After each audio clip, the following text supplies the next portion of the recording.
Once upon a time, in a quiet village tucked between gentle hills, there lived a donkey, but not just any donkey. Before the first light of dawn, he would already be awake, ready to begin his day. He walked for miles, carrying heavy sacks of grain and vegetables across fields and valleys, under sun and rain. His owner trusted him completely.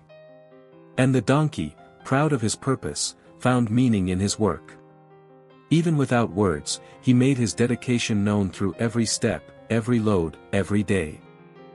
One evening, after another long day's work, the owner approached carrying a gleaming golden bell. "You've earned this," he said with a smile, tying the bell gently around the donkey's neck. As the donkey walked, the bell rang out with a bright, clear chime. The villagers noticed. Children pointed. Adults admired. For the first time, the donkey felt truly seen. This wasn't just decoration, it was a symbol. A mark of his worth. With the bell came a new motivation. The donkey pushed himself harder. Each step was a chance to make the bell ring, to remind the world he was still strong, still useful. The owner began using the bell's sound to measure progress. Loud and steady meant all was well. But he didn't notice how the donkey's legs began to tremble, or how his back ached deeper with every passing week. After months of carrying more than he should, the donkey could go no further. He sat down, exhausted.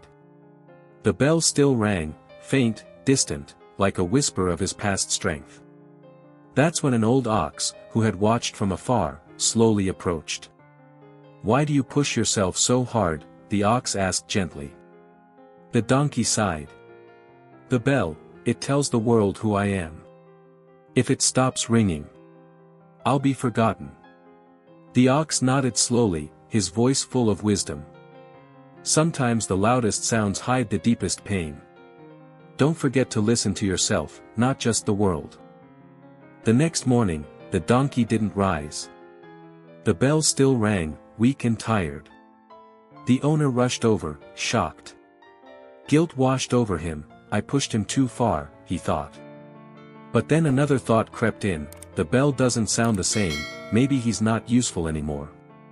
Without a word, the owner unfastened the bell and walked away, as if removing the bell could erase the donkey's value. The other animals stood still, silent witnesses to a quiet tragedy. They had seen the donkey's devotion, his strength, his heart. The ox bowed his head with sorrow. The bell no longer rang, but its silence said more than words ever could. In life, many of us carry invisible bells. We work harder, push further, hoping the world hears our effort. Hoping we matter. But often, the world only hears the noise, not the weight behind it. Your worth is not measured by how loud your bell rings. It lives in your being, in your balance, in your humanity. Take care of yourself. Rest when needed. You are more than your productivity. And for those who lead, teach, or guide, look beyond the bell. See the soul behind the work. Because true strength is not about never stopping. It's about knowing when to pause, when to heal, and when to be seen for who you are, not just the sound you make.